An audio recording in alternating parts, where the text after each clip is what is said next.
सिद्धांत सरस्वती गोस्वामी महाराज की और किशोरदास बाबा जी महाराज की, भक्ति विनोद ठाकुर की, जगन्नाथ दास बाबा जी महाराज की, श्री रूप सनातन भट्ट रघुनाथ श्री जीव गोपाल भट्टदास रघुनाथ सर गोस्वामी प्रभुगण की, नामाचार्य श्री हरिदास ठाकुर की, जय गौर प्रेमानंदे।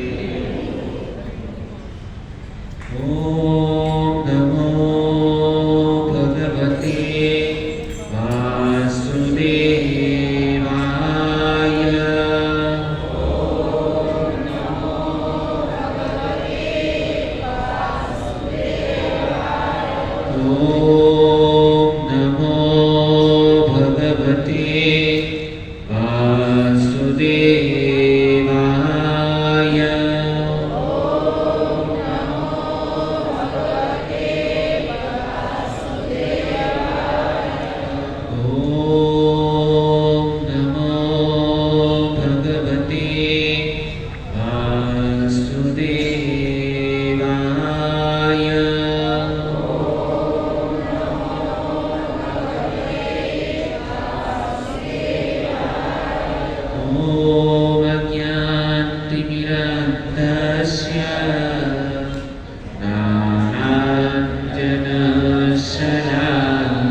Krishna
भुजो कनकावधातो संकीर्तने कपितरो कमलाव्यताक्षो विश्वम्भरो द्विजभरो युगधर्ममालो वन्दे जगत्प्रियकरो करुणावतारो वन्देऽहम् अनन्ततुतैश्वर्यं श्रीचैतन्यमहाप्रभो नीचोऽपि यत्प्रसादात् भक्तिशास्त्रप्रवर्तकः।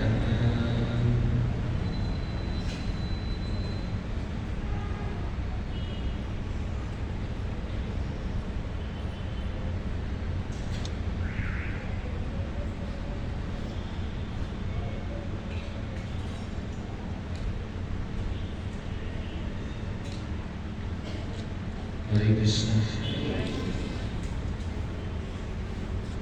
सर्वप्रथम यहाँ पर उपस्थित सभी भक्तजनों का अंतर्राष्ट्रीय कृष्ण भावना ग्रुप की ओर से इस बुधवार या सत्संग प्रोग्राम के अंदर हार्दिक स्वागत करते हैं।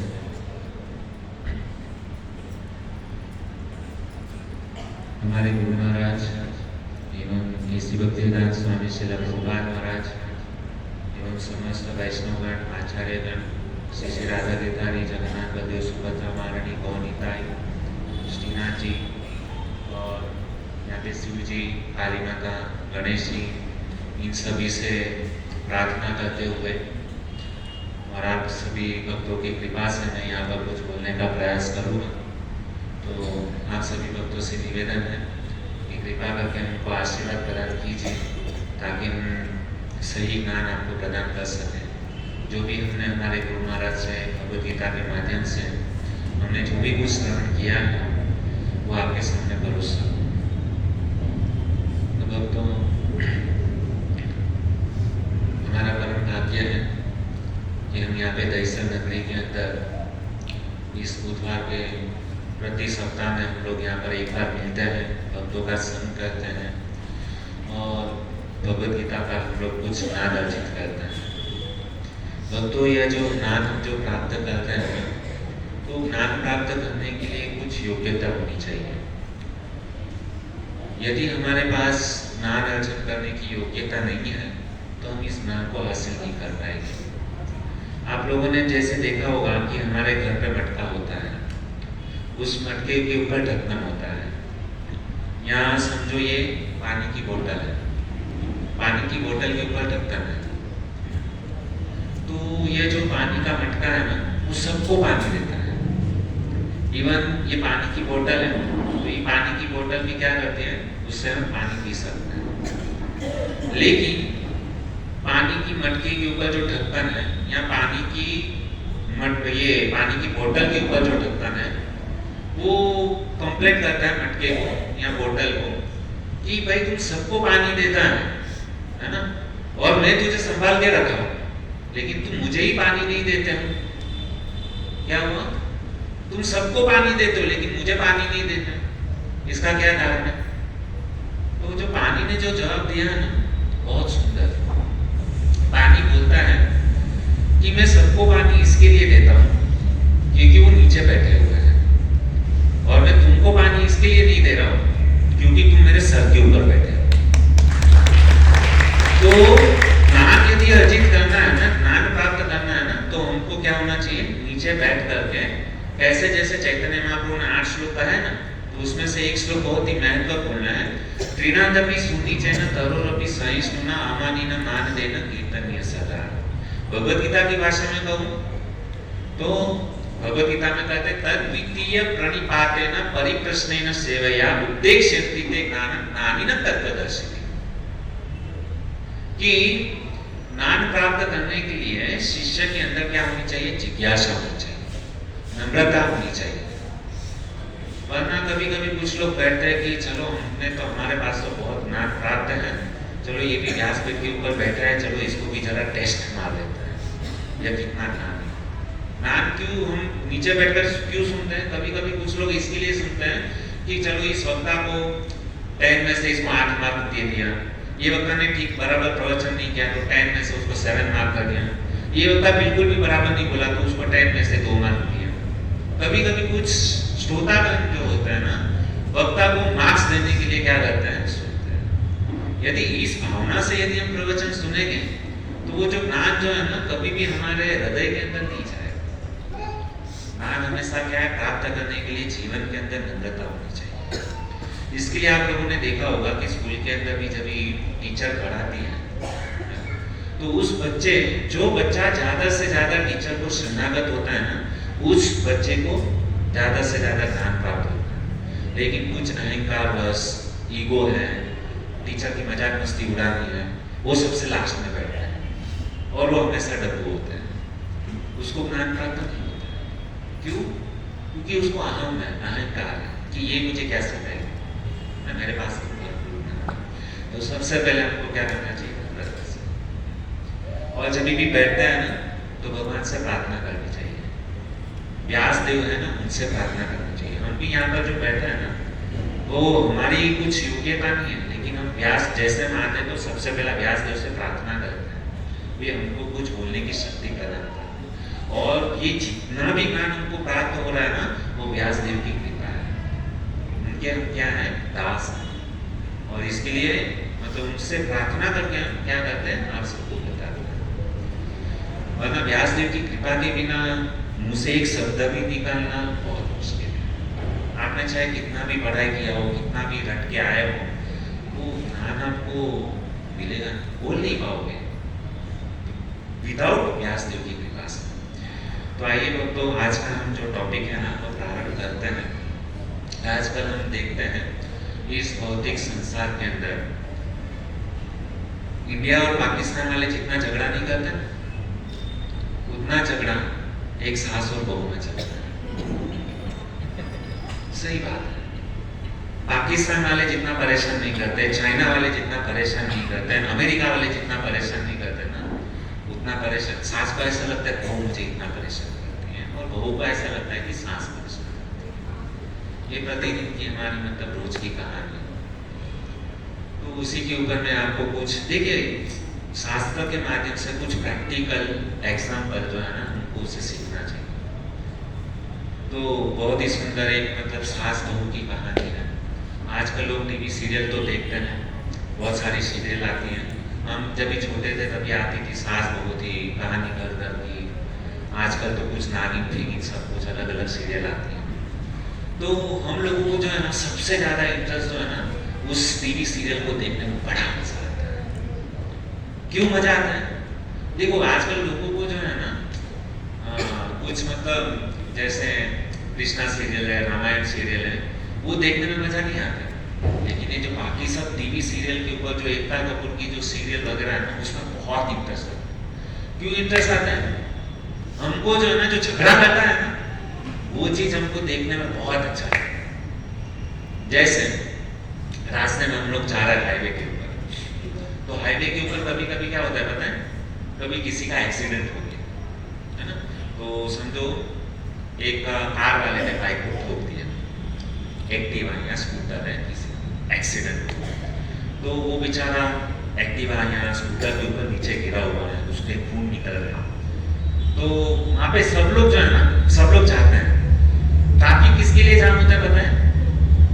ट्रैफिक जो है ना, उसको बचाने के लिए कोई नहीं आता है, वो अंदर गाड़ी में बैठे बैठे मजा लेते हैं। सब लोग उसको देखने के लिए जो है ना, वहाँ पे पूरा ट्रैफिक जाम। तो आजकल लोगों को क्या है ना, दूसरे की दुर्दशा को देखने के लिए, झगड़ा को देखने के लिए सबको बड़ा इंटरेस्ट आता है। कोई मार मारी फाइटिंग करता रहेगा ना, अरे और एक मार, अरे और एक मार। ट्रेन के अंदर हम लोग देखते हैं, छुड़ाते नहीं है, अरे मार उसको, मार उसको, मार उसको। हमारा स्वभाव ही ऐसा हो गया, हम लोग उस चीज के अंदर जो है ना सबसे ज्यादा। और आजकल के जो यंग जनरेशन जो है ना, बच्चे लोग, चाहे मतलब 5 साल का हो या 50 साल का बूढ़ा, उसको टीवी मतलब ऑन करेंगे ना, वो WWE एक दूसरे को जो मार मारी पिटाई करते हैं ना, वो सबसे ज्यादा देखते हैं। स्वभाव हमको पहले से, क्योंकि हम लोग ने अभी तक हमारे बहुत सारे जन्म हो गए, तो अभी तक हम लोग ने ऐसा ही सब कुछ किया, सबसे झगड़ा किया, इसके लिए हमारी आदत बन गई। तो ज़्यादा हम इसके ऊपर फोकस नहीं करते हुए टॉपिक के ऊपर आते हैं। तो घर के अंदर सास और बहू थी, विवाह हुआ था, नया नया शादी हुआ था। तो शादी का 1 महीना हुआ, 2 महीना हुआ, 2 महीने में वो जो लड़की जो थे ना, वो अपने सास से टकरा गई। सास रोज कुछ ना कुछ बीमार, मतलब बोले कि आप सब्जी बराबर नहीं बनाते हो, हमारी रूढ़ी परंपरा है उसको फॉलो नहीं करते हो, साग के सब्जी के अंदर नमक कम डाला है, ये है वो है, बहुत मतलब। तो नए मतलब मॉडर्न जमाने की नई बहू थी, वो तो एकदम कट्टाल गई और कुछ बहाने अपने मायके चली गई। और घर पे मतलब मम्मी के पास में आके पूरा मतलब जो है ना सास का जो पूरा पुराण जो है ना, सास पुराण जो है ना, अपने माँ के सामने उसने रख दिया कि हमारी सास ऐसी है वैसी है, बहुत खिचखिच करती है, रोज डांटती है, रोज हमारा झगड़ा होता है, मैं वहाँ पे अभी नहीं जाने वाला। किसको बोल दिया? अपने मम्मी को, माँ को बोल दिया कि आज के बाद मैं वापस वहाँ पे ससुराल में अभी नहीं जाने वाला हूँ, क्योंकि मैं अंटा हो गई, मुझे परेशान हो गई हूँ अपने सास से। तो जो सास ये माँ जो थी ना बेटी की, उसने समझाया कि देखो थोड़ा बहुत तो आपको एडजस्टमेंट करना पड़ता है ना, क्योंकि आप ऐसे ही मतलब तुरंत ये डिसीजन लोगे। हम लोग ने अभी अभी विवाह किया है, इतना खर्चा किया है शादी के अंदर, है ना, लाखों करोड़ों रुपया खर्च हो गया, और तुम बोल रहे हो कि वहाँ पे हम नहीं जाएंगे, तो ये ठीक नहीं है बेटा, आप मतलब ऐसा मत करो।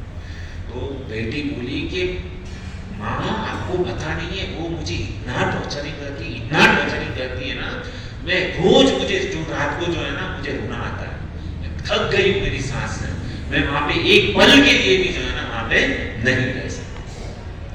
तो माँ ने बोला कि तो अभी क्या करना चाहती हो? वो बोली कि मेरा बस चले ना तो मैं मेरी सांस को जो है ना गला दबा के मार, इतना ये हद तक मतलब उसने। माँ ने बोला फाइनल डिसीजन है तेरा? तो उसने कहा हाँ मेरा फाइनल, लेकिन है ना एक डर लगता है। क्या डर लगता है? यदि मैंने सास को मार दिया ना तो कानून से मुझे डर लगता है, पुलिस वाले से डर लगता है, मुझे क्या कर देंगे, मेरी पूरी बाकी की जो जिंदगी जो है ना वो बर्बाद हो जाएगी, इसके लिए मैं कार्य नहीं कर सकती।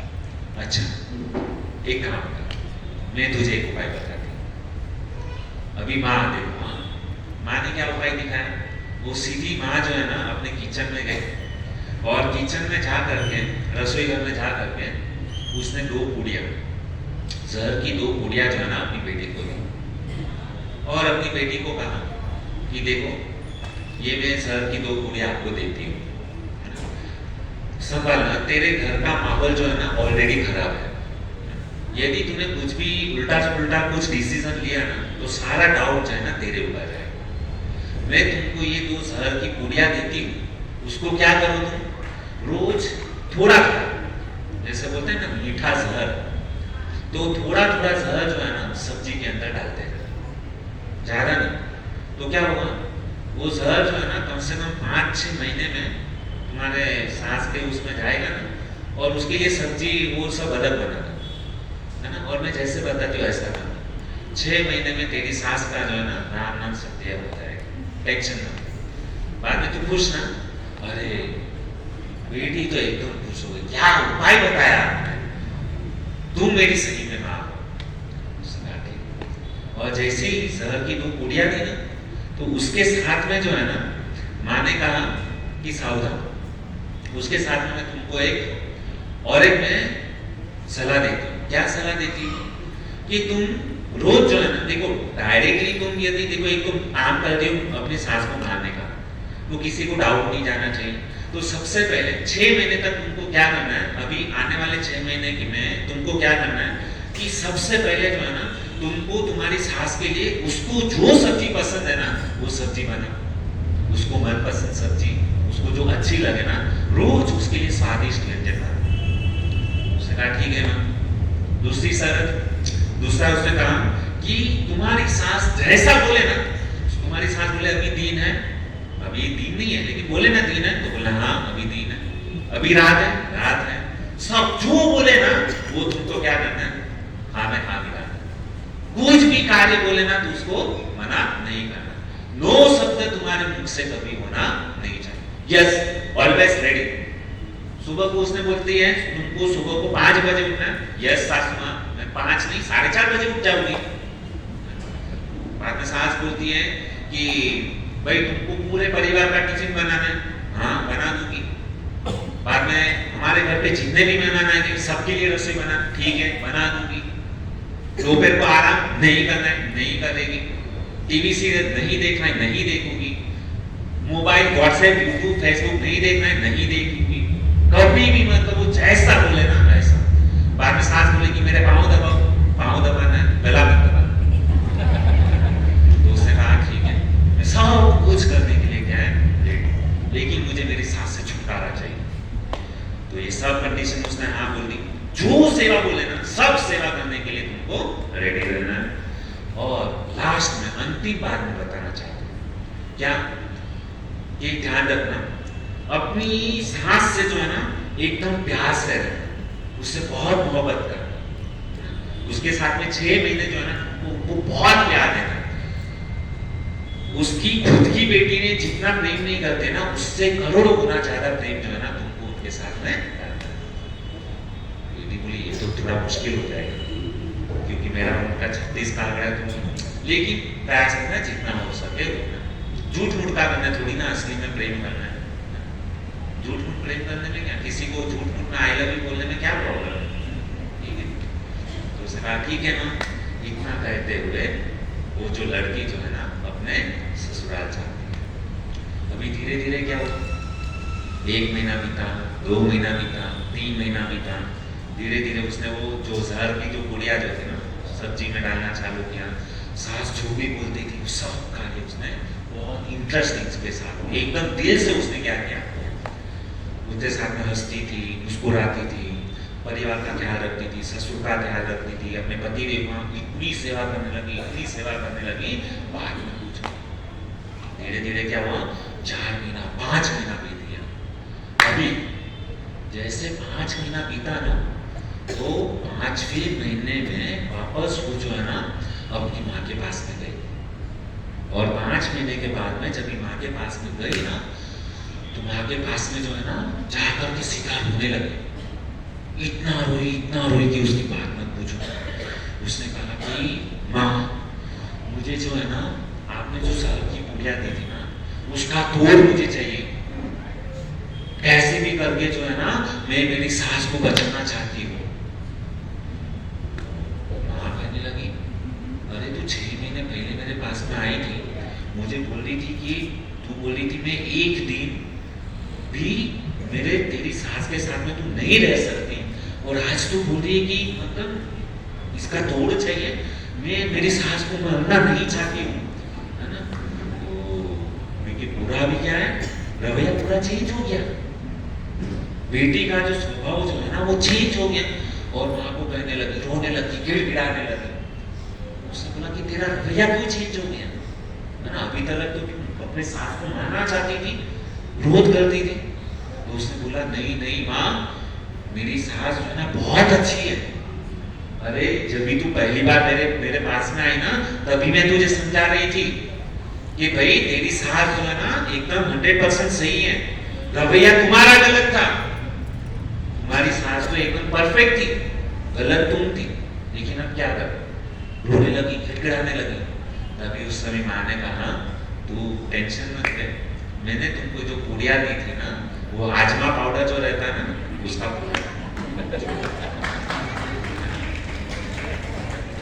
मतलब ये जब ही मतलब उसको बाद में तसल्ली हुई। और ये जो सास बहू का जो झगड़ा जो था ना, आप बोलोगे प्रभु जी पहले एकदम 36 का आंकड़ा, बाद में इतना प्रेम क्यों हुआ ये? क्योंकि उसकी माँ ने जो संस्कार दिए। आजकल क्या होता है पता है, जो माँ होती है ना उसको पता ही नहीं है अपने बेटी को कैसे संस्कार देने चाहिए। माँ आजकल जब ये लड़की को विदाई करती है ना तो उस समय तुरंत मतलब बोलती है तू टेंशन मत लेना, कुछ भी हो जाए ना हमारे घर के दरवाजे खुले हैं तेरे लिए, कभी भी आ जा। तो उसमें क्या होता है पता है कि हम अपनी बेटी को जितना फ्रीडम देते हैं ना उतना वो मिसयूज करते हैं। और वहां पे ससुराल में क्या होता है, थोड़ा सा भी प्रॉब्लम है, ससुर ने कुछ बोल दिया, सास ने कुछ बोल दिया, पति ने कुछ बोल दिया, तुरंत ही उसके साथ में हथियार हाथ में रहता है, मैं इस घर को छोड़ के जा रही हूँ। और केवल एक ही सेंटेंस खाती है और उसमें भी उसने मतलब 2 आंसू मुकदमस के निकाल दिए ना, खत्म। सब लोग वो क्या है, बहू के साथ भाई तुम मेहरबानी करो, हम तुम्हारे हाथ जोड़ते, तुम इधर।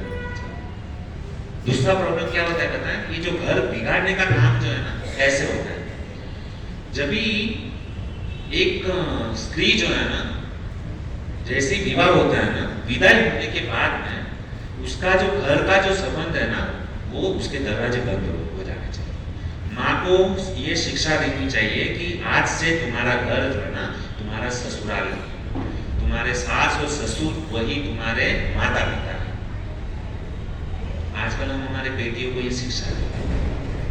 आज जो डिवोर्स के जो प्रॉब्लम हो रहे हैं ना 70, 80, 90, 95% जो है ना डिवोर्स हो रहे हैं, और बाकी के जो 5% जो बचे हुए हैं ना उसमें भी कलह चाहते हैं। क्यों चाहते हैं? क्योंकि हम लोगों ने हमारे बच्चे को, हमारी लड़की को इतना फ्रीडम दे के रखा है ना, वो हमारे सर के ऊपर चल रहा है। वो टेंशन किसको है? यहाँ पे माता पिता का भी टेंशन, वहां पे सास और ससुर भी टेंशन में लेते हैं। और आज जितने भी लोग विवाह करवाते हैं ना तो माता पिता सबसे ज्यादा रोते हैं। क्यों रोते हैं? क्योंकि उनको अंदर से एक डर है कि मैंने हमारी लड़की को विवाह तो करवा दिया, लेकिन वो वहां पे टिकेगी कि नहीं टिकेगी उसका संशय होता है। क्योंकि हमारे जो बच्चे रहते हैं ना उसके स्वभाव के बारे में हमको ही पता है। और दूसरा प्रॉब्लम क्या है कि आजकल के जो लड़के लोग हैं, मॉडर्न कल्चर जो है ना, अपने हिसाब से लड़का या लड़की चुनते हैं। देखो अपने हिसाब से विवाह करना, लव मैरिज करना बुरी बात है, अच्छी बात है, लेकिन हम जिसके साथ में जिस लड़के को पसंद किया है, जिस लड़की को पसंद किया है, तो एटलीस्ट हमको इतना बुद्धि होना चाहिए कि मैंने जिसको पसंद किया है वो हमारा मुझे सबसे ज़्यादा प्रेम करेगा, मुझे अच्छी तरीके से रखेगा, मेरा भरण पोषण करेगा। और वो लड़का मेहनतू होना चाहिए, भले उसके पास गाड़ी बंगला कुछ भी नहीं है, लेकिन वो मेहनत करके पैसा कमा के मुझे ठीक तरीके से रखेगा, तब आप आगे कदम बढ़ो। और जब भी एक लड़की को पसंद करती है ना तो सबसे पहला उसके अंदर एक चीज़ तो देखना ही चाहिए। क्या चीज़ देखना चाहिए? कि मैं जिसको पसंद कर रही हूँ ना वो हंसता है कि सबसे पहले। बाकी कुछ आप देखो या ना देखो अलग बात है, लेकिन सबसे पहला यह होना चाहिए कि मैं जिस लड़के को पसंद करती हूँ उसके चेहरे के ऊपर स्माइल होनी चाहिए, हंसता हुआ रहना चाहिए। बाकी लाखों करोड़ों रुपया हो, लेकिन आपने जिसको पसंद किया है वो लड़का कभी जीवन में हंसा ही नहीं है, वो आपको कैसे खुश रख पाएगा?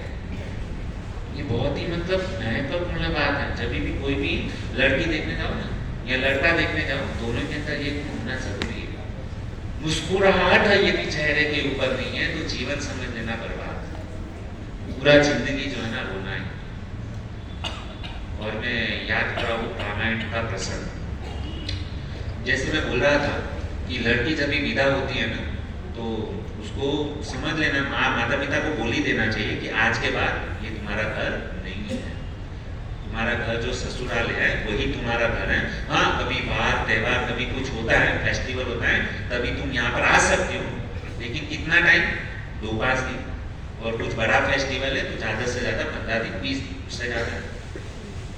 यदि डिमांड भी करे ना बेटी या लड़की कि भाई मुझे ज़्यादा नहीं, मना कर भाई यहाँ पे तो ज़्यादा समय तक नहीं रुक सकते। दूसरा क्या होता है कि जैसे मतलब वो ससुराल में जाती है ना तो पेरेंट्स को खास करके याद रखना चाहिए कि हमको कभी भी जो है ना रोज रोज बातें करना अच्छा बात नहीं है। जितना भी माँ अपनी लड़की से जितना ज़्यादा बात करेगी उतना टेंशन उसको रहेगा और उतना ज़्यादा प्रॉब्लम उनके घर पे रहेगी। तो जब भी हम अपनी लड़की को विवाह करके जब भी ससुराल भेजते हैं ना तो उनको बोलने का भाई महीने में 1-2 बार या कुछ इमरजेंसी में काम रहेगा तभी बात करो, ठीक है, लेकिन जरूरत से ज़्यादा बात नहीं होनी चाहिए। रामायण का प्रसंग उनको सिखाता है कि जिस दिन भगवान श्री रामचंद्र को वनवास मिला था, सीता मैया को वनवास नहीं था, तो उस समय पे वहाँ पे जनक महाराज कौन है? 12 महाजन जो है ना, उसमें से एक उनका नाम है जनक महाराज।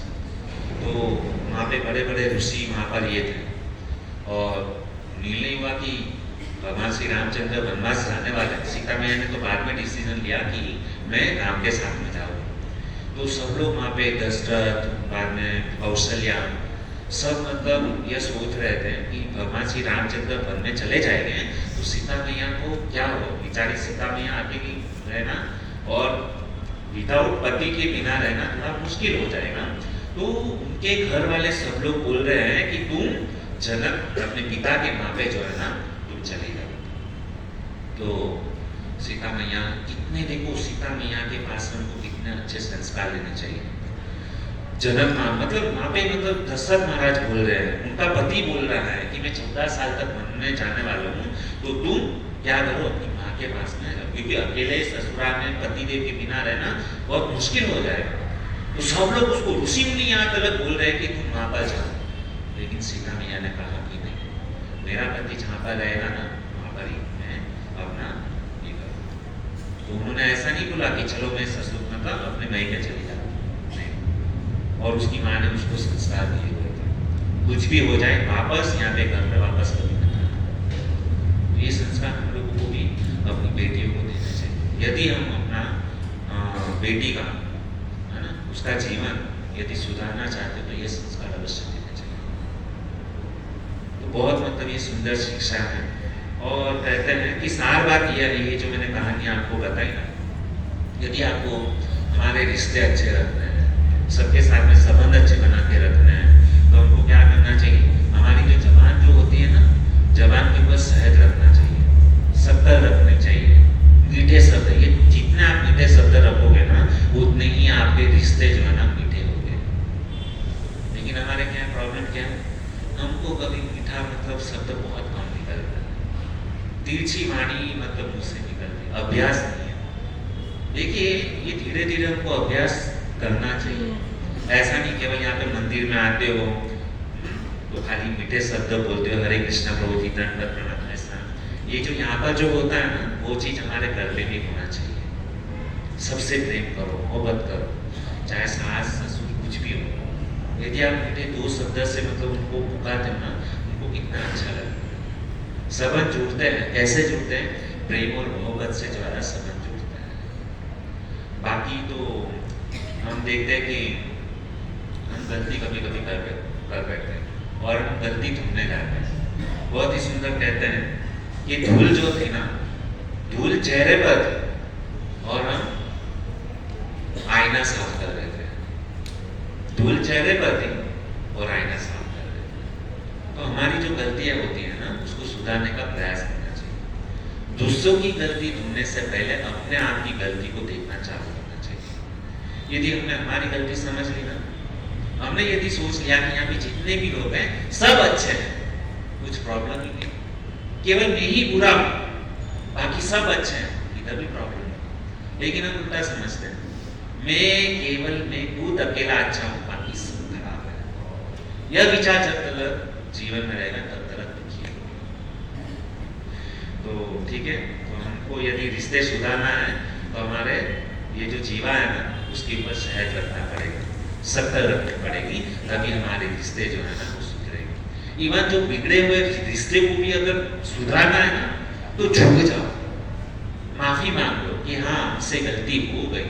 गलती नहीं भी हुई है ना, यदि परिवार के अंदर संबंध सुधारना चाहते हो, गलती नहीं है, फिर भी यदि बोल जाए कि हाँ हमसे गलती हो गई, बस केवल सॉरी, हमको माफ कर दो, बस ये एक सेंटेंस जो है ना आगे का जीवन आपको सुधार देगा, परिवार, पूरे परिवार का जीवन सुधार देगा। लेकिन आप बोलोगे मेरी गलती है ही नहीं, सारी गलती तुमने की है, रिश्ते कभी नहीं सुधरेंगे। सॉरी कहाँ पर जब बोला जाता है? जो अपने लोग होते हैं वहां पे ही सॉरी बोला जाता है, बाहर थोड़ी सॉरी बोला जाता है। अपने ही परिवार में हम सॉरी नहीं बोलते हैं, पूरी दुनिया में हम माफी मांगते हैं बॉस के सामने, वहां पे गलती नहीं है फिर भी सॉरी बोलते हैं। जहां पर सॉरी बोलना है वहां पर बोलो ना, लेकिन जहां पर नहीं बोलना है वहां पर बोलना चाहिए, नहीं बोलते इसके लिए इससे बिगड़ते हैं। ध्यान रखना चाहिए ये सब बात, और ये सब संस्कार कभी आएंगे? भगवद गीता के माध्यम से। भगवत गीता सारी, ये जो केवल मतलब जो है ना 700 श्लोक हैं, लेकिन ये 700 श्लोक जो है ना हमारा जीवन है। ये सारी की सारी बातें जो है ना भगवत गीता के अंदर दी गई है। यदि हम इसको फॉलो कर दिया, भगवत गीता को फॉलो कर दिया, बाकी बड़े बड़े शास्त्र पढ़ने की जरूरत नहीं है। केवल भगवान श्री कृष्ण ने अर्जुन को जो ज्ञान दिया ना, बस उससे हमारा बेड़ा पार हो जाएगा। इसलिए यहाँ पे जितने भी लोग बैठे हैं ना, सबके पास में, जैसे यहाँ पे सबके पास में अपना अपना पर्सनल फोन होता है, मोबाइल सबके पास में ना अपने सेपरेट, तो उसी प्रकार से भगवत गीता भी जो है ना सबके पास में अपनी अपनी सेपरेट भगवत गीता होनी चाहिए।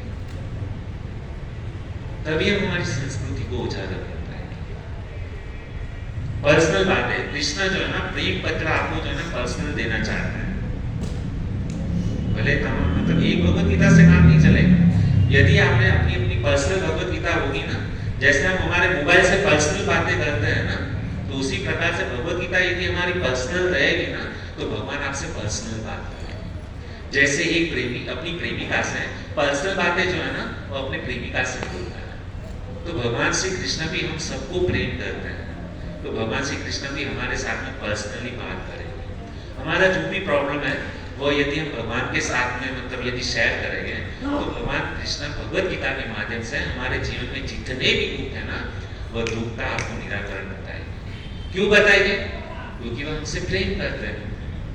जो प्रेम करता है वही दूसरे को मतलब बता सकता है ना, तो इस प्रकार से हमको करना चाहिए। तो आइए हम अभी हमारे ये जो मेन टॉपिक है वहाँ पर हम आते हैं। जैसे हम लोगों ने अभी चालू किया था कि कर्म, बहुत सारे कर्म होते हैं, तो कर्म के ऊपर हम इससे ये टॉपिक जो है ना उसको आगे बढ़ाएंगे। जैसे हम कभी कभी देखते हैं कि जो अच्छे लोग होते हैं उसके साथ में बुरा होता है। क्यों होता है? कुछ लोग बोलते हैं हमने कभी किसी का गलत नहीं किया, लेकिन भगवान ने मेरे साथ भी ऐसा किया। क्यों किया? कर्म। तो ये जो कर्म की जो परिभाषा है ना, तो पहले हम समझते हैं कि कर्म की परिभाषा क्या है। तो यहाँ पे जैसे आप स्लाइड में देखते हो कि कर्म की परिभाषा, कर्म की परिभाषा क्या है? कर्म यानी प्रवृत्ति। कर्म किससे कहते हैं? जैसे आप मुझे देख रहे हो, मैं आपको देख रहा हूँ, है ना। फॉर एग्जाम्पल मैंने ये बुक को उठा करके यहाँ पे रखा, है ना, यहाँ पे रखा और यहाँ से उठा करके वापस यहाँ पे रखा, तो इसको क्या कहेंगे? कर्म। कुछ भी हम कार्य करते हैं ना उसको क्या कहा जाएगा? कर्म कार्य। तो आइए अभी हम कर्म की परिभाषा क्या है सब लोग यहाँ पे देखिए। समय रूपी साक्षी और नियंत्रण द्वारा भौतिक प्रकृति द्वारा कार्य किया जाता है, उसे कर्म कहा जाता है। समय रूपी साक्षी, हम जो भी कुछ कार्य करते हैं ना उसका साक्षी कौन है? समय। समय जो है ना वो साक्षी है।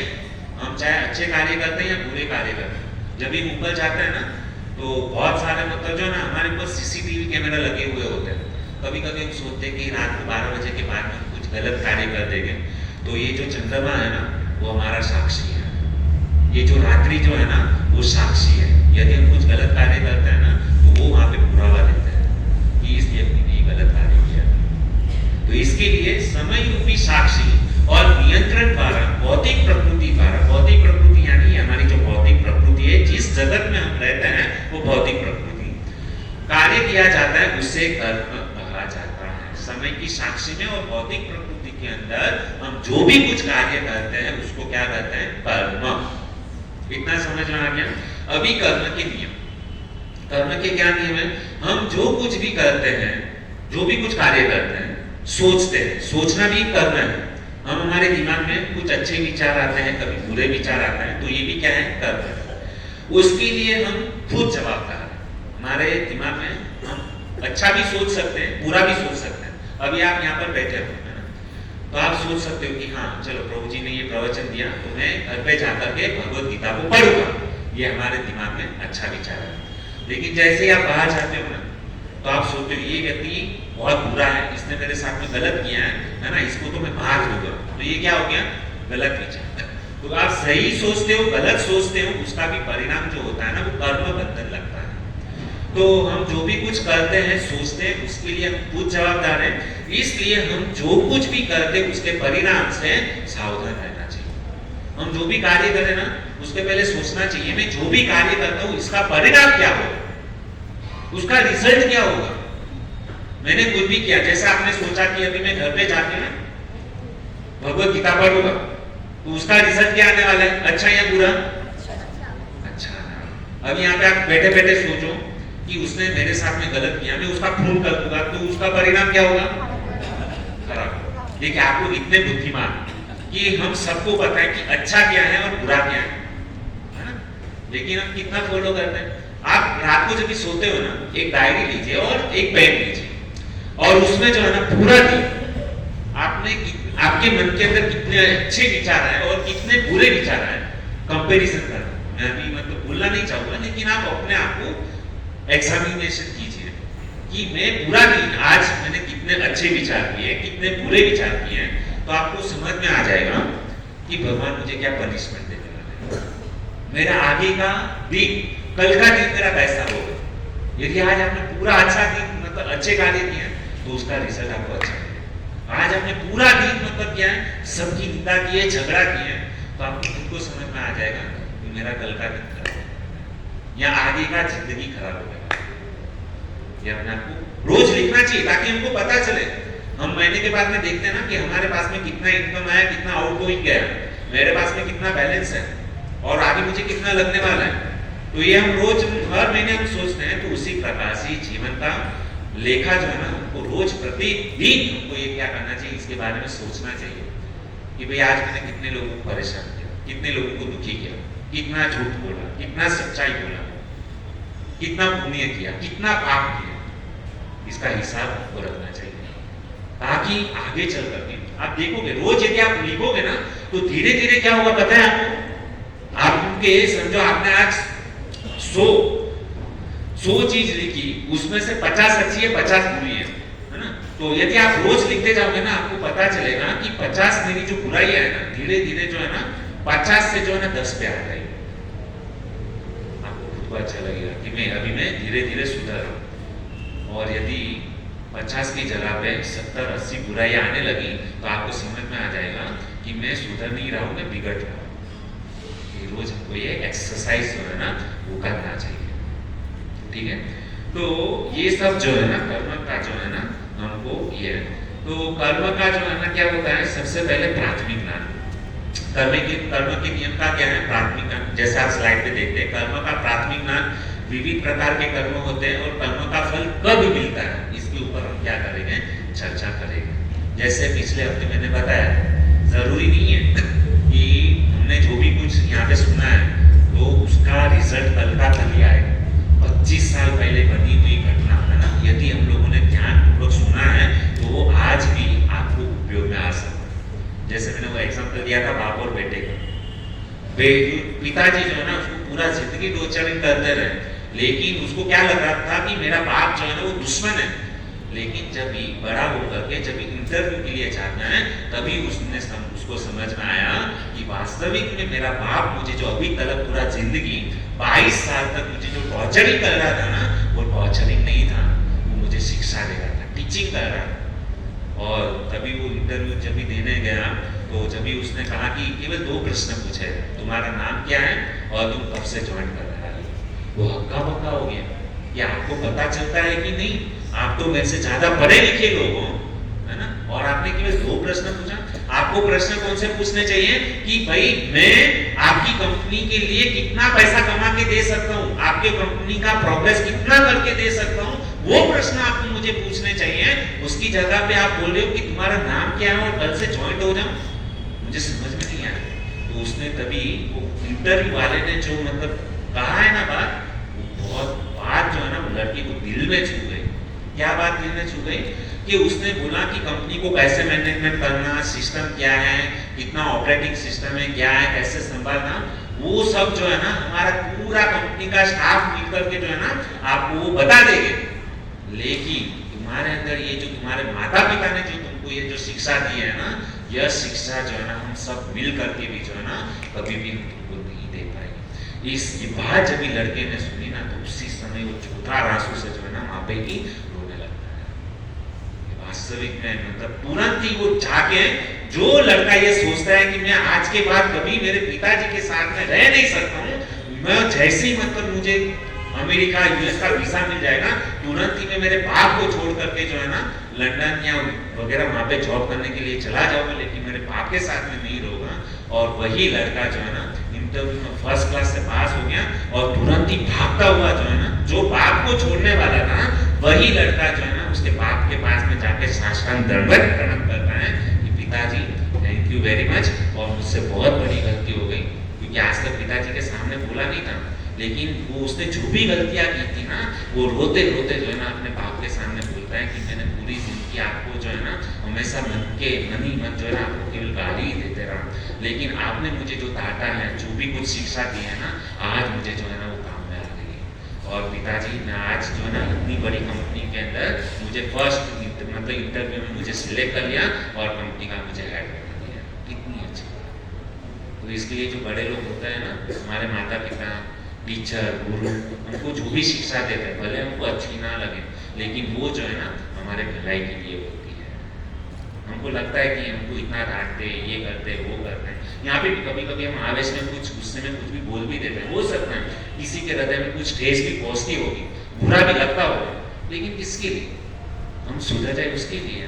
गीता के माध्यम से कुछ कृष्ण मतलब अर्जुन को डांट देते हैं, वास्तविक में अर्जुन को नहीं डांटते हैं, हमको डांट रहे हैं भगवान कि तुम गलत कार्य कर रहे हो, तुमको सुधरने की जरूरत है, लेकिन उस बात को हमको अच्छा नहीं लगता। लेकिन भगवान तो आगे बोलेंगे नहीं कि भैया आप तुम ये गलती कर रहे हो। भगवान किसी ना किसी को हृदय के अंदर प्रेरणा देकर के गुरु के माध्यम से या वैष्णव के माध्यम से हमको शिक्षा देना चाहते हैं। जैसे कोई व्यक्ति जो है ना रेलवे पट्टी के ऊपर जाता है, तो वो सोचता है कि मैं रेलवे पट्टी के ऊपर जाऊंगा, भगवान मुझे बचा ले, भगवान मुझे बचा ले, भगवान आएंगे मुझे बचाने के लिए, है ना। आप कितना भी भगवान का नाम जपो, रेलवे पट्टी के ऊपर जा रहे हो, तो आप सोचोगे कि भगवान आने चाहिए बचाने, भगवान कभी नहीं आएंगे बचाने के लिए, लेकिन भगवान परमात्मा रूप में जो है ना, वो जो गाड़ी जो चला रहा है ना, ट्रेन चला रहा है ना, वो मोटर मैन के अंदर, हृदय के अंदर परमात्मा के रूप में वो वास करते हैं, और वो परमात्मा जो है ना बहुत बजा रहे हैं कि भाई तू साइड हट जा वरना तू हरि बोल हो जाएगा। लेकिन उस बात को हम नहीं समझ पाते, वो सोचता नहीं भगवान आने चाहिए, भगवान कभी भी हमारे सामने नहीं आएंगे। भगवान ने तो मतलब गुरु के माध्यम से, वैष्णव के माध्यम से जो है ना हमको शिक्षा दे रहे हैं, तो शिक्षा को अपनाइए, जो मतलब वो शिक्षा को अपनाएगा वो अपने जीवन सक्सेसफुल करेगा, जिसने नहीं अपनाया उसकी बर्बादी है। तो बहुत सारी मतलब ये जो चीज है उनको समझने की जरूरत है। तो इसके लिए कोई भी मतलब गुरुजन, आचार्यगण, माता पिता, परिवार वाले यदि कोई डांट भी देना तो उसको सहन करना सीखना चाहिए। जो व्यक्ति सहन करेगा वो व्यक्ति अपना उन्नति करेगा, ठीक है। तो आइए कर्म के नियम का प्राथमिक ज्ञान। तो सबसे पहले कर्म के जो नियम जो होता है ना, तो उसका कुछ प्राथमिक ज्ञान है। तो इसके ऊपर जो है ना 4 चीजें लिखी गई हैं, तो इसके ऊपर आज हम जो है ना चर्चा करते हैं। तो सबसे पहला क्या है कि ज्ञान, कर्म के नियम का प्राथमिक ज्ञान। सबसे पहली बात हमको ध्यान रखनी है, क्या है कि कानून की अज्ञानता, है ना, कानून की अज्ञानता यह कर्म के प्रतिघात से बचने का सही कारण नहीं है। अभी ये जो सेंटेंस है ना, समझने में आपको बहुत तकलीफ हो रहा है कि प्रभु जी कानून की अज्ञानता यह कर्म के प्रतिघात से बचने का सही कारण नहीं है। समझो आपको, हाँ मैं समझाता हूँ आपको, है ना, उदाहरण के द्वारा जो है ना समझाने का प्रयास करता हूँ, तो आपको बहुत अच्छी तरीके से समझ में आ जाएगा। जैसे मैं आपको एक एग्जांपल देता हूँ कि समझो मैं किसी को गोली मारूं, किसी को गोली मारूं, है ना, तो क्या होगा कि मैंने यदि किसी को गोली मारा तो पुलिस वाले आकर के, कानून का नियम होता है ना, आप बोलोगे कि भाई मैंने गोली मारा, तो पुलिस वाले आके आपको सीधा जेल के अंदर डालेंगे।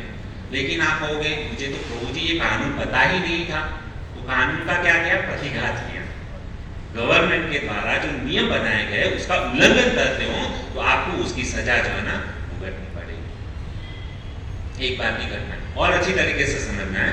तो एक बार क्या हुआ, साधु जो थे वो यहाँ से जो है ना अयोध्या जा रहे थे, तो बीच में जो है ना टीटी आया। टीटी ने उस साधु को बोला टिकट टिकट टिकट, तो ये साधु के पास में गए, टिकट। टीसी ने पूछा कहाँ पर जाना है, तो उसने बोला अयोध्या। टिकट दिखाओ, तो उसने बोला नहीं है। कहाँ पे जाना है, जहाँ पर राम का जन्म हुआ वहां पर। टिकट टिकट नहीं है, तो टीसी ने क्या कि चलो मेरे साथ में, तो साथ में कहा कहाँ पर, जहाँ पर कृष्ण का जन्म हुआ वहाँ पर। यदि हम कुछ गुनाह करेंगे, हमारे पास में टिकट नहीं है, तो आपको जेल जाना पड़ेगा। यदि मैंने किसी को गोली से मार दिया तो हमको कहाँ पर जाना होगा, जहाँ पर कृष्ण का जन्म हुआ वहाँ पर।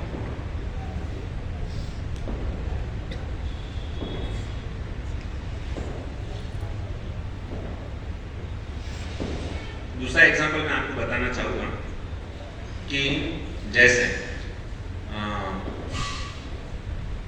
ट्रैफिक सिग्नल होता है ना, तो गवर्नमेंट ने ये बनाया है कि रेड सिग्नल मतलब आपको गाड़ी को रोकना है, ग्रीन सिग्नल मतलब आपको आगे चलना है। तो रेड सिग्नल है ना, रेड सिग्नल है, लेकिन एक जो कुत्ता होता है वह क्या करता है, सिग्नल को तोड़ के जाता है। तो हम लोग कहेंगे ट्रैफिक हवलदार से, अरे ये कुत्ते ने सिग्नल तोड़ा, उसको पनिशमेंट करो। कुत्ते के लिए ये नियम लागू नहीं है, लेकिन यदि आप और मैं यदि सिग्नल तोड़ेंगे तो वो वहाँ पे जो ट्रैफिक हवलदार है तुरंत ही हमको क्या करेगा, फाइन मारेगा, चलो पैसा निकालो, चलन काटेगा। हम लोग उसके सामने आर्गुमेंट करें, ये कुत्ता है, कुत्ता ने सिग्नल तोड़ा, तो आप उसको फाइन नहीं मारते हो, और मैंने सिग्नल तोड़ा तो मुझे फाइन मारते हो। तो कुत्ते के लिए ये नियम जो है ना वो लागू नहीं है। ये जो नियम किसके लिए लागू है, मनुष्य के लिए लागू है। तो यदि हम कर्म का उल्लंघन करेंगे, कानून का उल्लंघन करेंगे तो हमको सजा मिलेगी, ठीक है। बाद में दूसरा एग्जांपल मैं आपको देना चाहूँगा कि जैसे कुछ लोग अमेरिका जाते हैं, ये कर्म का जो जितने भी एग्जांपल दे रहा हूँ ना, यदि ये समझ लिया ना तो कर्म करना बहुत ईजी हो जाएगा। थोड़ा डिफिकल्ट है कर्म का ये जो टॉपिक है ना, तो कभी कभी हम देखते हैं कि जो कर्म का जैसे मतलब लेक्चर चालू होता है ना, तो कुछ लोग छुप जाते हैं, क्योंकि फिलोसॉफी इसके अंदर ज़्यादा है और फिलोसॉफी सबको अच्छा नहीं लगता। इसके लिए मैं ज़्यादा से ज़्यादा एग्जाम्पल दे करके आपको समझाने की कोशिश करता हूँ। दूसरा क्या होता है कि ये मैं किसके ऊपर बोल रहा हूँ, कर्म के प्राथमिक नाम है ना, तो जो 4 सेंटेंस मैंने बताया था ना, तो उसके ऊपर मैं बोल रहा हूँ। अभी मैं आपको दूसरा एग्जाम्पल देता हूँ। जैसा कोई व्यक्ति नक्की करे कि मैं अमेरिका जा करके बहुत सारा पैसा कमाऊंगा और इंडिया में आ जाऊँगा पैसा कमा करके। व्यक्ति वहाँ पे जाता है, मेहनत करता है, बहुत सारा डॉलर कमाता है और पूरा सूटकेस भर के जो है ना वापस आता है यहाँ पे इंडिया आने के लिए। तो जैसे ही वो वहाँ पे यूएस से जैसे एयरपोर्ट के ऊपर आता है, तो जैसे एयरपोर्ट के ऊपर आता है ना, तो वहाँ पे जो कस्टम ड्यूटी वाले होता है ना, वो सीधा उसको पकड़ते हैं। दिखाओ क्या है, बैग खोलता है तो उसके अंदर क्या रहता है, डॉलर। तो कस्टम ड्यूटी वाला बोलता है कि आप इस बैग को जो है ना इंडिया नहीं लेके जा सकते हो। तो बोलेगा क्यों, अरे भाई नियम है। लेकिन वो नियम तो मुझे नहीं पता था, तो आपको नियम जानना चाहिए था।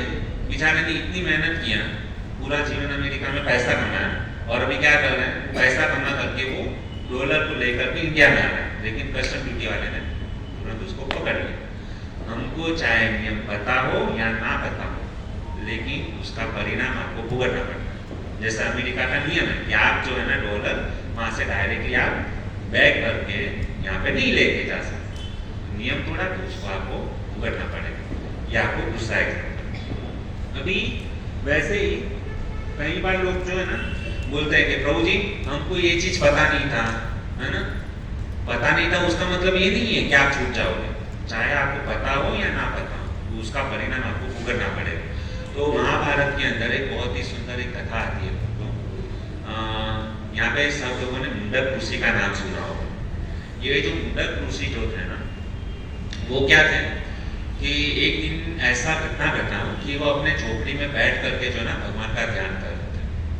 और जैसे ही भगवान का ध्यान कर रहे थे, तो उस समय है ना 3-4 चोर वहाँ पर आए और राजा के जो उन्होंने चोरी किया था राजा के वहाँ पे, तो सिपाही लोग उस चोर को पकड़ने के लिए भागे। तो ये चोर लोगों ने क्या किया कि मुंडक ऋषि की जो झोपड़ी जो थे ना वहाँ पे जाके छुप गए। और ये मुंडक ऋषि तो बेचारे ध्यान में बैठे थे। तो हुआ क्या कि वो जो सिपाही लोग जो थे ना, उन्होंने क्या किया, चोर को भी पकड़ा और साथ में जो मुंडक ऋषि जो थे ना उसको भी पकड़ लिया। मुंडक ऋषि कहने लगे कि मेरा क्या गलती है। सिपाही लोगों ने कहा कि तुमने इस चोर को सहायता की है, इसके लिए तुम भी इसके भागीदार हो, इसके पाप में। तो उन्होंने क्या किया, सिपाही लोगों ने मुंडक ऋषि को भी पकड़ा और चोर को भी पकड़ के जो है ना राजा के सामने लेकर के गए। राजा ने सजा की। राजा ने क्या सजा की कि ये जो मुंडक ऋषि जो है ना उसको जो फांसी की जो फंदा जो रहता है ना, फांसी की जो सूली के ऊपर चढ़ाया जाता है ना, मार्ग पे जाके वापस आना है। मुंडक ऋषि ने कुछ आर्गुमेंट नहीं, बेचारे की कुछ गलती नहीं थी, है ना, वो तो बेचारे ध्यान में बैठे थे, लेकिन उसकी झोपड़ी में कोई चोर आ गया तो सैनिकों को लगा कि इसने इसको क्या किया है, सहारा दिया है, इसके लिए पाप का अधिकार है, तो इसके लिए उसको भी पकड़ लिया। राजा ने कहा कि तुमको क्या करना है, उस सूली के ऊपर जाकर के वापस आ जाना, ये तुम्हारी सजा है। तो ऋषि ने तभी क्या किया, तुरंत वो सूली जो थी ना वहां पे गए और वापस आ गए। राजा के सामने एक शब्द नहीं बोला, क्योंकि ऋषि को पता है कि राजा जो है ना अपने देश का नियम जो है ना वो पालन कर रहे। लेकिन ये जो मुंडक ऋषि जो थे ना वो बड़े तपस्वी थे, वो तुरंत ही गए अपने तपोबल से जो है ना सीधा यमराज के पास में, और यमराज के पास में जाकर कहने लगे कि मेरी क्या गलती थी कि मुझे जो है ना वो फांसी की सूली के ऊपर जाना पड़ा, फांसी के फंदे तक जाना पड़ा। तो यमराज ने तुरंत ही चित्रगुप्त को कहा कि इसका बुक्स निकालो, है ना, इसका ये देखो कि इसने क्या मतलब कर्म किए थे, कितने मतलब पाप किए थे जिसके कारण उसको ये सजा मिली। तो चित्रगुप्त ने तुरंत ही मुंडक ऋषि का जो है ना पूरा हिस्ट्री ज्योग्राफी निकाला। तो चित्रगुप्त ने बताया, उनका सिस्टम बहुत फास्ट होता है। चित्रगुप्त ने बताया कि मुंडक ऋषि जब भी मतलब 5 छोटे से बालक थे 2-5 साल के, तभी उन्होंने क्या किया था, जो छोटे छोटे कीड़े पतंगिया जो होते हैं ना उसमें क्या किया था, सुई से और वो कांटे जो रहता है ना उससे क्या किया था, छोटे छोटे कीड़ों को वो उसको परेशान किया था, उसको तकलीफ दिया था, तो सुई लगाई थी उसको। तो तभी मुंडक ऋषि ने कहा कि जब मैं छोटा था तो तभी वो नादानी में कार्य हुआ, तभी हमको ज्ञान नहीं था, तो आपको इतनी बड़ी सजा आप मुझे नहीं दे सकते हो, ये गलत है। मुंडक ऋषि ने यमराज के साथ में फाइट किया, उसने बोला कि तुम ये गलत ये सजा दे रहे हो, और मुंडक ऋषि ने आवेश में आकर के यमराज को श्राप दे दिया, जाओ मैं तुमको श्राप देता हूँ, तो मैं इस पृथ्वी लोक में किसी शूद्र के माँ पे जन्म लेना पड़ेगा। इसने श्राप दे दिया मुंडक ऋषि, और उसी के कारण जब मुंडक ऋषि ने ये यमराज को जब श्राप दिया ना, तो उस समय ये जो यमराज जो थे ना विदुर के रूप में जो है ना यहाँ पे जन्म लिए थे। विदुर जी जानते हो ना महाभारत के अंदर। तो मेरा कहने का तात्पर्य है भक्तों कि भले कितने भी बड़े ऋषि हैं, चाहे जाने अनजाने में यदि उसने कुछ गलत कार्य किया ना तो उसकी सजा जो है ना आपको भुगतनी पड़ेगी, चाहे अच्छे कार्य हो या बुरे कार्य। तो इस प्रकार से यदि आप कहेंगे कि मैं बचपन था, नहीं, देखो जब आप अग्नि के पास में जाते हो ना तो अग्नि जो है ना ये नहीं देखती कि बड़ा व्यक्ति है या छोटा सा बालक है, अग्नि अपना कार्य करे। आपने यदि अग्नि के अंदर हाथ डाला, कोई लड़की है ऊपर से टेरेस कैसे नीचे कूदे, तो ये पृथ्वी जो है ना गुरुत्वाकर्षण बल है, तो ऊपर से जो भी चीज जाती है ना वो नीचे आती है। तो कोई लड़की या कोई बड़ा व्यक्ति कोई भी ऊपर से जंप में आता है ना तो ये नहीं सोचेगा गुरुत्वाकर्षण में कि भाई ये छोटी सी बच्ची है इसको माफ कर देना चाहिए, वो अपना कार्य करेगा, अपना कर्म जो है ना वो करेगा। तो ये जो कर्म का जो सिद्धांत है ना उससे कोई भी जो है ना बच नहीं सकता। उसके बाद में ये मैंने बताया आपको कि कानून की अज्ञानता, यहाँ पे पृथ्वी के ऊपर गवर्नमेंट ने जो भी नियम बनाया है यह कर्म के प्रतिघात से बचने का सही कारण नहीं है। हम सोचे कि भाई जब भी हमारी मृत्यु होगी ना यमराज आएंगे तो उसको 2-5 लाख रुपया दे देंगे और हमको नरक से बचा। हम लोग बोलेंगे कि हमको नरक लेके मत जाओ, ये लो रिश्वत, तो आप यमराज को रिश्वत देकर के आप उसे छूट नहीं पाओगे। तो ये कानून की अज्ञानता या कर्म के प्रतिघात से बचने का सही कारण नहीं है, आप उससे बच नहीं सकते। बाद में दूसरा जो है ना, जब सब कुछ पूर्व निर्धारित होता है तो फिर कर्म क्यों करना। हम लोग कभी कभी बोलते हैं ना कि अरे ये सब तो पहले से निर्धारित है ना, तो हम कर्म क्यों करें, मेरे नसीब में जो लिखा है वो तो मुझे मिल के ही रहने वाला है, तो कर्म नहीं, ऐसा नहीं है। सब कुछ मतलब निर्धारित है। हम देखते हैं कि कभी कभी जो है ना लोग पोस्टर लगाते हैं भगवद गीता श्लोक मतलब सार, हम लोग कभी कभी दुकान खास करके जो है ना दुकान में देखते हैं, क्या देखते हैं, जो हुआ अच्छा हुआ, जो हो रहा है वह अच्छा हो रहा है। काफी लोगों ने ये सेंटेंस मतलब जो है ना सुना हो, लेकिन ये जो सेंटेंस है ना बहुत तरीके से गलत है। कैसे गलत है वो भी आपको मैं समझाने का प्रयास करूँगा। हम लोग देखते जो हुआ अच्छा हुआ, जो होगा वो भी अच्छा होगा। नहीं, ये ऐसा कभी भी भगवत गीता के अंदर किधर भी लिखा हुआ नहीं। ये जो है ना हमारी मन धड़क बात है कि जो होगा, जो हुआ अच्छा हुआ, जो होगा वो भी अच्छा होगा। जैसे हम हमारे बच्चे लोगों को स्कूल में भेजते हैं सब लोग। क्यों भेजते हैं? वो बेचारा मतलब बच्चे लोगों को क्या है, बाहर गार्डन में खेलना अच्छा लगता है, तो हम ऐसा बोलेंगे जो हुआ अच्छा हुआ, जो होगा वो अच्छा होगा। यदि हम हमारे बच्चे लोगों को स्कूल के अंदर पढ़ाई के लिए नहीं भेजेंगे तो क्या अपने आप ठीक होने वाला है? कर्म तो करना ही पड़ेगा। ये सेंटेंस पूरा गलत है। ऐसा कभी भी नहीं है कि भाई हमको बच्चे को जब तक स्कूल में नहीं भेजेंगे उसको ज्ञान प्राप्त नहीं होगा। बच्चे को स्कूल में भेजना ही पड़ेगा। बाद में दूसरा एग्जाम्पल है कि जैसे कि हम सोचेंगे कि आजकल नौकरी के लिए हम लोग जाते हैं। क्यों जाते हैं? नौकरी करेंगे तो ही पैसा मिलेगा ना, बिना नौकरी के पैसा नहीं मिलता है। हम सोचेंगे जो होगा वो अच्छा होगा। हम नौकरी में ना जाए, वो घर पे बैठ के टीवी देखते रहे। हम बोलेंगे जो हुआ अच्छा हुआ, जो होगा वो अच्छा होगा। घर पे बैठे बैठे टीवी देखने से, मोबाइल देखने से क्या अच्छा होने वाला है? हम यदि ये सोच रहे हैं तो ये गलत सिद्धांत है। और उसको मतलब कुछ लोग मूर्ख लोग जो है ना उसको बोलते हैं जो होगा अच्छा होगा। अरे कुछ करने से अच्छा होता है, टीवी या मोबाइल देखने से अच्छा नहीं होगा। नौकरी पे जाना पड़ेगा, पैसे कमाने के लिए मेहनत करनी पड़ेगी, उसके बाद में हमको ये मिलता है, पैसा मिलता है। तो ये पूरा गलत है। और एग्जांपल के साथ में बता रहा हूं, अर्जुन बेस्ट एग्जांपल, भगवत गीता का ही एग्जांपल देता हूं। अर्जुन युद्ध करना नहीं चाहता। अर्जुन की इच्छा नहीं थी कि मैं युद्ध करूं। अर्जुन भी बोल सकता था ना भगवान को, यदि ऐसा होता, भगवान ने ऐसी बातें कही होती, जो हुआ अच्छा हुआ, जो होगा वो भी अच्छा होगा, तो भगवान श्री कृष्ण ने अर्जुन को क्यों कहा कि युद्ध कर? युद्ध करने की क्यों जरूरत है? अर्जुन बोलता है ना हम लोग दोनों मतलब घर पे जाके पलंग के ऊपर बैठे बैठे टीवी देखते हैं। अर्जुन बोल सकता है, लेकिन नहीं, ये पूरा गलत है। भगवान ने ऐसा कहीं भी किधर भी नहीं लिखा है कि जो हुआ अच्छा हुआ, जो होगा वो भी अच्छा होगा। हमको हमारा कर्म जो है ना वो करना चाहिए। कभी कभी क्या करते हैं, कुछ लोग चोरी करते हैं, किसी को गोली से मार देते हैं, तो हम बोले कि जो हुआ अच्छा हुआ, जो होगा वो अच्छा होगा। समझो यहाँ पे कोई मुझे गोली मार दे या मैं किसी को गोली मार दूं और मैं बोलूं जो हुआ अच्छा हुआ, जो होगा वो अच्छा होगा, क्या अच्छा होगा? अरे पुलिस तुरंत आएगी और तुरंत कहाँ पे लेके जाएगी? जहाँ पे कृष्ण का जन्म हुआ वहां, छोड़ने वाली नहीं है। तो ये मतलब क्या है? गलत काम है। कभी कभी लोग चोरी करते हैं, बोलते हैं है ना चोरी कर, जो हुआ अच्छा हुआ। हमारा कोई पैसा चुरा लेके जाए जो, हम बोले जो हुआ अच्छा हुआ, हम दे देंगे क्या? ऐसा कभी भी नहीं हो सकता। तो पुलिस जो है ना कभी भी पुलिस के डंडे खाने पड़ेंगे। बाद में कुछ दूसरे प्रकार के लोग ऐसे हैं कि कुछ लोग ऐसा बोलते हैं पुरुषार्थ करो। पुरुषार्थ जो है ना सबसे श्रेष्ठ है, मेहनत करो सबसे श्रेष्ठ है। मेहनत करो, मेहनत करो, परिश्रम करो, बिना परिश्रम के पैसा नहीं मिलेगा। बोलते हैं पुरुषार्थ करो, पुरुषार्थ करो। तो ऐसा नहीं है कि आप मतलब ज्यादा मेहनत करोगे तो आपको मतलब बहुत सारा पैसा मिलेगा, गलत ना। आप बोलोगे कैसे करोगे? तो एग्जांपल देता हूं कि जैसे रिलायंस की बड़ी कंपनी है, बराबर, वहां पे कोई मैनेजर की पोस्टिंग के ऊपर है, तो जो मैनेजर रहता है ना उसको लाखों करोड़ों रुपया सैलरी होती है और बहुत कम काम करता है, केवल 7-8 घंटा काम करता है और उसको करोड़ों रुपया मिल जाता है, ज्यादा पुरुषार्थ नहीं किया।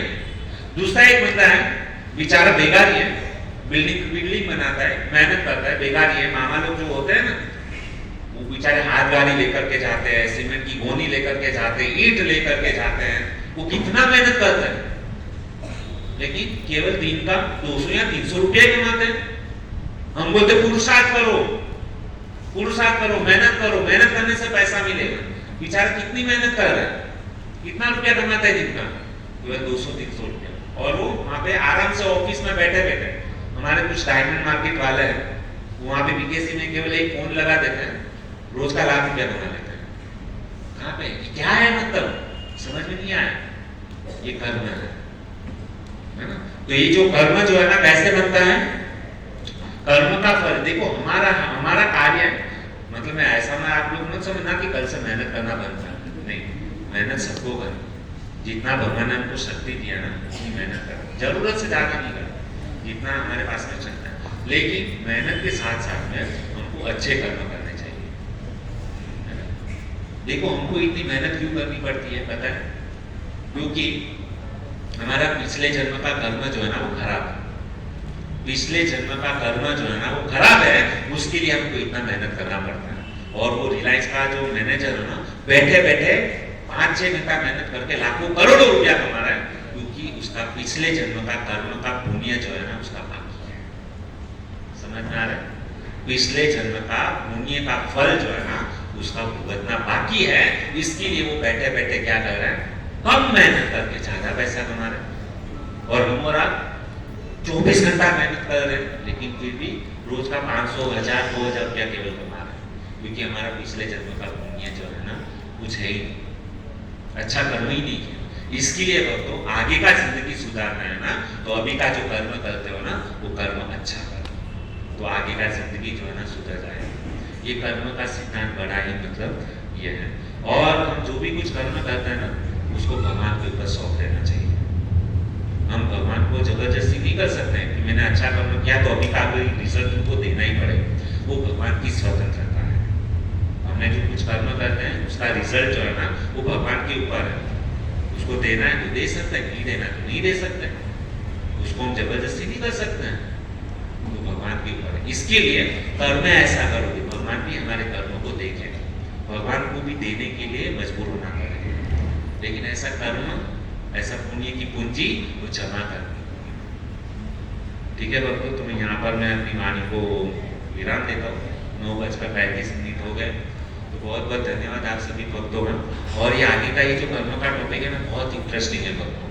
ये भगवत गीता के 4थे अध्याय के अंदर जो है ना कर्म का बहुत सुंदर तरीके से भगवान श्री कृष्ण ने उसका वर्णन किया हुआ है। तो आप सभी से प्रार्थना है कि ये भगवत गीता का अंतिम, ये जो बोलते हैं ना, जैसे मैंने बताया जीव, ईश्वर, प्रकृति, है ना, काल और कर्म, तो ये हमारे जो है ना भगवत गीता के अंतिम पड़ाव के ऊपर है। और अंत में जो है ना जो भगवत गीता भगवान जो है ना क्या करते हैं, अंतिम बात जो होती है ना वो सार बात होती है। इसके लिए आपसे प्रार्थना करते हैं कि ये अभी अंतिम पड़ाव है, कोई भी इसको मिस ना करें और सब लोग ध्यानपूर्वक जो है ना इसको क्या करें, सुने और अपने जीवन में आचरण करने का प्रयास करें। बहुत बहुत धन्यवाद आप सभी भक्तों का। और जाने अनजाने में उनसे कुछ त्रुटि हो गई हो तो कृपा करके आपका एक छोटा सा सेवक समझकर हमारी गलती को क्षमा करें। हरे कृष्ण। तो यहाँ पर प्रभु जी काली माता मंदिर के ट्रस्टी है, प्रेसिडेंट है।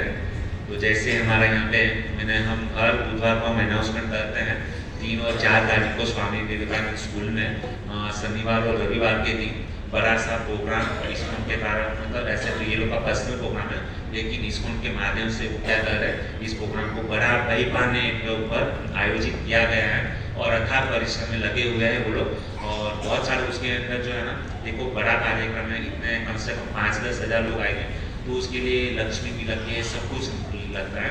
तो वो तो हमारे पास लक्ष्मी नहीं मांग रहे, लेकिन हमारा कर्तव्य है, उनकी इच्छा ये है कि यहाँ पे प्रोग्राम में जितने भी लोग आते हैं ना, आप अपने परिवार, सगा संबंधी सबको वहाँ पे जो है ना ये लेकर के आइए। और वहाँ पे बहुत ही सुंदर वक्ता कुंडल कृष्ण प्रभु जो है ना वो 2 दिन आएंगे, सुंदर कथा करेंगे और हम ताकि इस कथा को सुन करके हमारे जीवन को धन्य बना सकें, हम भक्ति में प्रगति कर सकें। तो इसके लिए उनका हृदयपूर्वक हम सबको जो है ना इन्विटेशन है, यहाँ पे हम लोग को ये पत्रिका दी है, के अंदर व्हाट्सएप भी कर देंगे। तो आप सभी भक्तों से निवेदन है कि कृपा करके 3 और 4 तारीख को स्वामी विवेकानंद स्कूल में शाम को 7:30 बजे से लेकर 10 बजे तक जो है ना कथा, प्रवचन, कीर्तन का आयोजन किया है। तो सबको लेकर के जो है ना हमारा खुद का, परिवार का अपना प्रोग्राम समझ करके हमको वहाँ पे आना है और कुछ सेवा होगी वो हमको वहाँ पे क्या करना है। ठीक है भक्तों, तो आप सबसे निवेदन करते हैं कृपा करके सभी लोग उस प्रोग्राम के अंदर आइए। हरे कृष्णा कृष्ण कृष्ण हरे हरे, हरे राम राम राम हरे हरे।